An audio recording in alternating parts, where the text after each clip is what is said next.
அனைவருக்கும் இனிய புத்தாண்டு மற்றும் கிறிஸ்மஸ் தின வாழ்த்துக்கள்.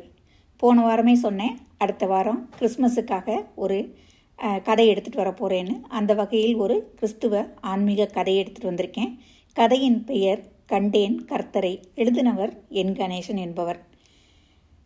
கதையை வாசிக்கட்டுமா? நாளைக்கு கிறிஸ்மஸ். ஜான் டேவிட்டுக்கு இன்னைக்கு கோயிலில் எல்லா பணியும் முடிஞ்சிடுச்சு. மக்கள் கூட்டமாக வர இன்னும் கொஞ்சம் நேரமாவது ஆகும்னு மனசில் கணக்கு போட்டாவன் தனக்கு கிறிஸ்மஸுக்கு எடுத்த புது ட்ரெஸ்ஸை பிளாஸ்டிக் பையில் எடுத்துக்கிட்டு கோவிலை நோக்கி நடக்க ஆரம்பித்தான். அங்கே சில பணியாளர்கள் மின் விளக்குகளை சரி பார்த்துக்கிட்டு இருந்தாங்க. பிரார்த்தனை மண்டபத்தின் வாயிலுக்கு பக்கத்தில் உள்ள கர்த்தர் சிலையை பார்த்து ஜான் டேவிட் சிரித்தான். மிக நெருங்கின நண்பர்களை பார்த்து புன்னகைக்கிறது போன்ற நிஜமான சந்தோஷமான புன்னகை அது. தன் கையில் இருந்த பிளாஸ்டிக் பையை கர்த்தரோட காலடியில் வச்சு மண்டிட்டு வழக்கம் போல தன்னோட பிரார்த்தனையை ஆரம்பித்தான். அதை பிரார்த்தனைன்னு சொல்கிறத விட ஒரு பக்கம் சம்பாஷணைன்னு சொன்னால் இன்னும் பொருத்தமாக இருக்கும். அவன் மௌனமாக பேசுவான், கர்த்தர் அமைதியாக கேட்பார். சில சமயங்களில் அவரது புன்னகை கூடியிருக்கிறதா அவனுக்கு தோணும்.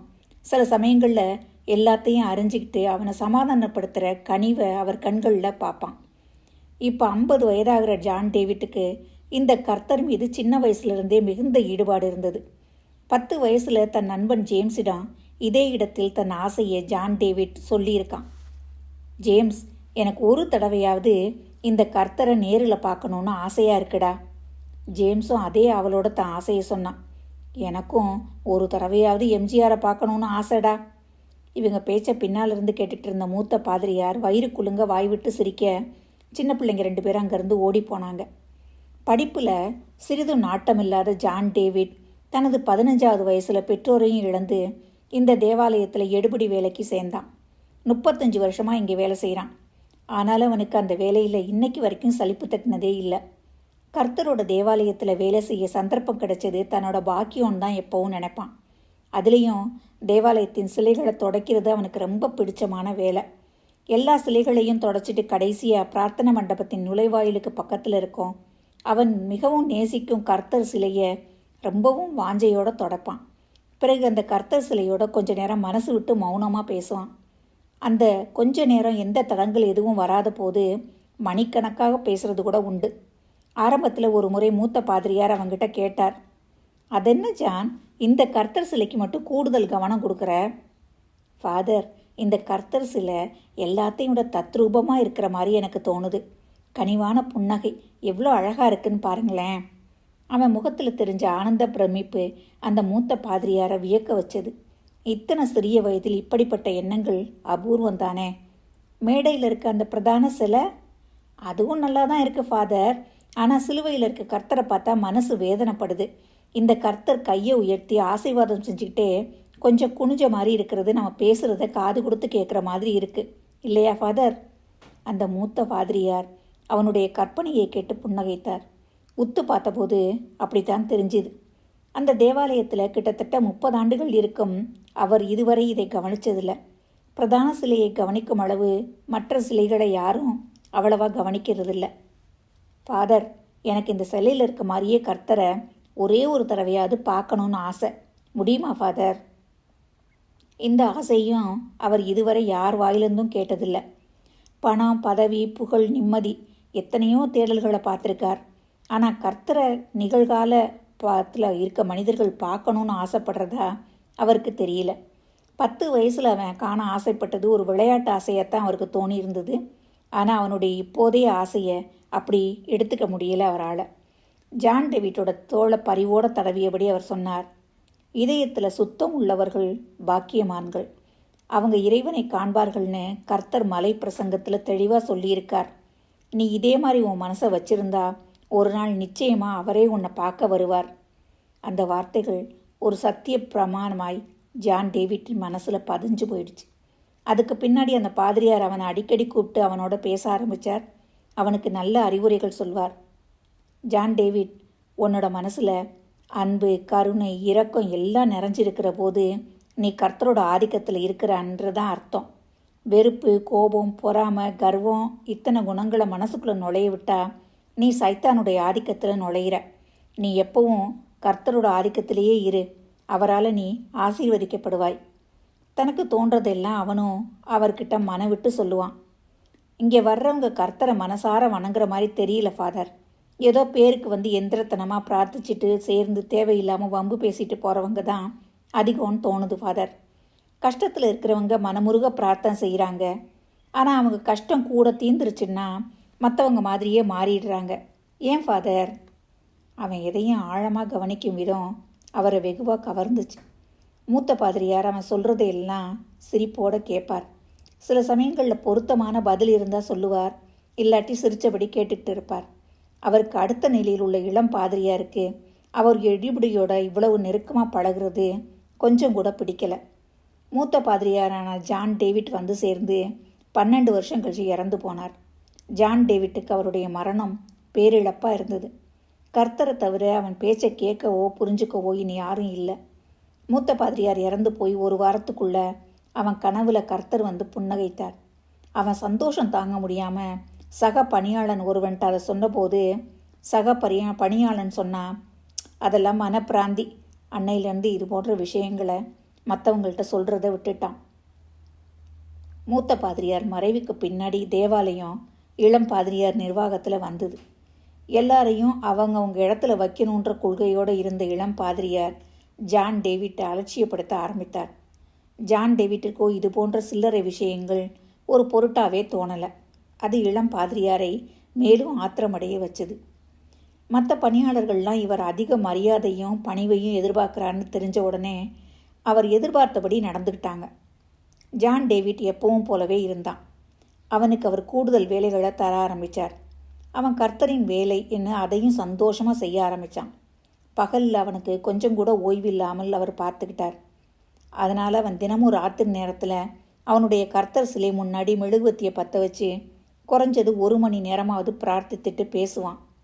வருஷம் மற்றவங்களுடைய ஊதியத்தை உயர்த்துறது போல அவன் ஊதியத்தை இளம் பாதிரியார் ஒரு கட்டத்தில் உயர்த்தாமல் விட்டு பார்த்தார். அவன் அதை பற்றி கேட்க வருவான். அவனுக்கு நல்லா உபதேசித்துட்டு பின்னாடி உயர்த்தலான்னு நினச்சார். ஜான் டேவிட்டுக்கோ கர்த்தருக்காக செய்யும் வேலைக்கு ஊதியம் வாங்குறதே மனசை பல சமயங்களில் உறுத்துறது உண்டு. எனவே இப்படி ஊதியத்தை உயர்த்தாததை அவன் ஒரு பொருட்டாவே நினைக்கல. இளம் பாதிரியார்கிட்ட சம்பள உயர்வு பற்றி நேரில் போய் பேசும்படி ஜான் டேவிட்டுக்கிட்ட மற்ற பணியாளர்கள் சொன்னாங்க. ஆனால் அதையும் அவன் லட்சியம் பண்ணலை.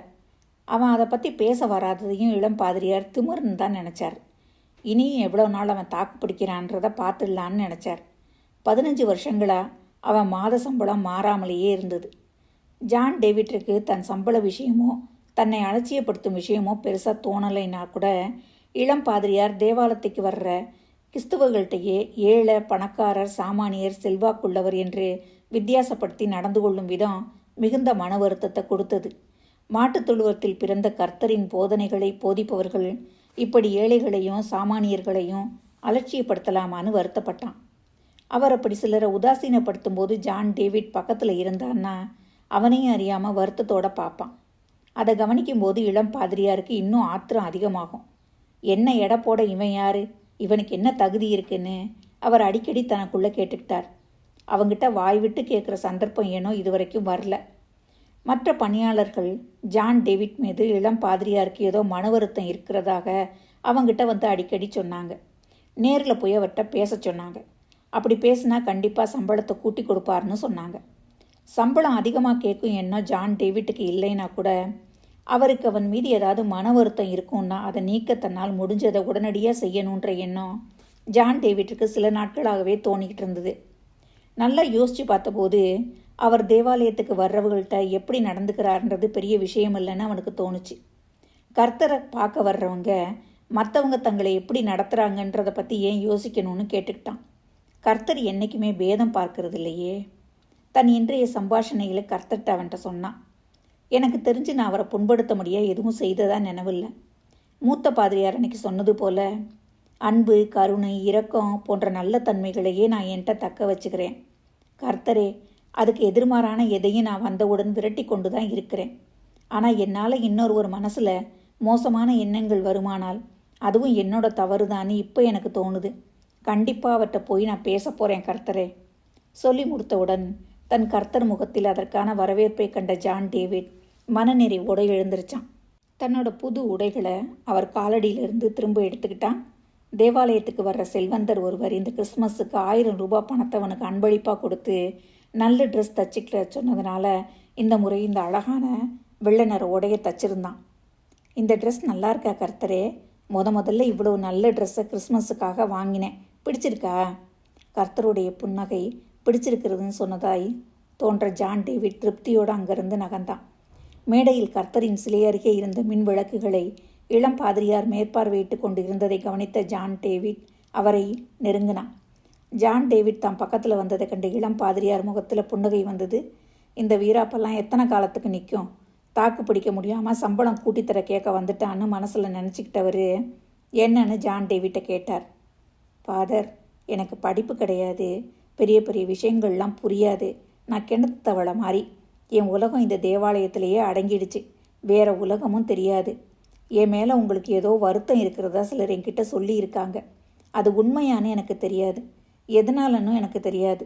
எதுவாக இருந்தாலும் நீங்கள் என்னை மன்னிக்கணும். ஜான் டேவிட் அவர் முன்னால் மண்டியிட்டு வணங்கினான். இளம் பாதிரியார் ஒன்றும் சொல்லாமல் அவனையே பார்த்தார். வணங்கி நிமிர்ந்தவன் அவர் மன்னித்தேன்னு சொல்ல காத்திருக்க, அவரோ அவன் சம்பள பேச்சை ஆரம்பிக்கட்டும்னு காத்திருந்தார். அவங்க 2 பேரும் கொஞ்ச நேரம் ஒருத்தர் பார்த்த பிறகு இளம் பாதிரியாரே பேசினார். சொல்லு, வேற என்ன வேணும்? உங்கள் மன்னிப்பு தவிர வேறு எதுவும் வேண்டாம் ஃபாதர். கர்த்தர் எனக்கு எல்லாமே கொடுத்துருக்கார். மன்னிச்சேன்னு ஒரு வார்த்தை சொன்னால் இந்த கிறிஸ்மஸை நிம்மதியாக கொண்டாடுவேன். அவன் மன்னிப்பை தவிர வேறு எதையும் எதிர்பார்க்கலை என்று கள்ளங்கபடமில்லாமல் சொன்ன விதம் அவரை என்னவோ செஞ்சது. அவனையே பார்த்தபடி நிறைய நேரம் நின்றிருந்து விட்டு குரல் கரகரக்க அவர் சொன்னார். கர்த்தரின் முன்னாடி நான் சொல்லத்தக்க தவறு எதையும் நீ செய்யலை ஜான் டேவிட். அதனால் மன்னிக்கிறதுக்கு ஒன்றும் இல்லை. அவன் மனசிலிருந்து ஒரு பாரம் நீங்கியது போல இருந்தது. அவரை பார்த்து நிம்மதி பெருமூச்சு விட்டான். அவர் வெளிப்படையாக சொன்னார், நான் நீ சம்பள உயர்வு பற்றி என்கிட்ட கேட்பான்னு நினச்சேன். ஜான் டேவிட் குற்ற உணர்வோடு சொன்னான். எனக்கு தேவாலயத்தில் செய்கிற வேலைக்கு சம்பளம் வாங்குறது சரியான்னு இன்னும் தெரியல.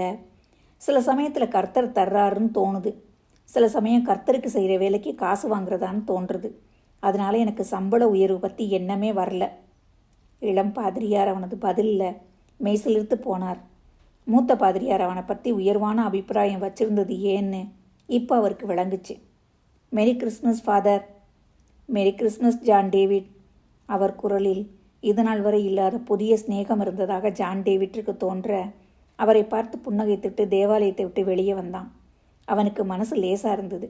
இன்னைக்கு செஞ்சதை முன்பே செஞ்சிருந்தால் இன்னும் நல்லா இருந்திருக்கும்னு தோணுச்சு. ஏன் அவன் மன்னிப்பு கேட்பது போன்ற நல்ல செயல்களை செய்ய காலதாமதம் செய்கிறோன்னு தன்னைத்தானே கேட்டுக்கிட்டான். வெளியே சில பிச்சைக்காரர்கள் நின்றுட்டு இருந்தாங்க. சில்லறைகளை எடுத்து நீட்டப்பட்ட கைகளில் கொடுத்தபடியே வந்த ஜான் டேவிட் சில்லறை முடிஞ்ச பின்னும் இன்னொரு கை நீட்டி கொண்டு இருப்பதைக் கண்டான். அந்த பிச்சைக்காரன் அரை இருட்டில் நின்று கொண்டிருந்தான். கிட்டத்தட்ட அவனைப் போன்றே உடல்வாக உடையவனாக இருந்தாலும் அவன் இளைஞனாக தெரிந்தான். கந்தல் உடைகளில் இருந்த அந்த இளம் பிச்சைக்காரனுக்கு தர சில்லறை இல்லாதது ஜான் டேவிட்டிற்கு மன வருத்தத்தை தந்தது. ஒரு கணம் தன் கையில் இருந்த அந்த பிளாஸ்டிக் பையை பார்த்த ஜான் டேவிட்டிற்கு ஒரு எண்ணம் தோன்றியது. 50 வயசான எனக்கு எதற்கு இவ்வளவு நல்ல ட்ரெஸ்ஸு?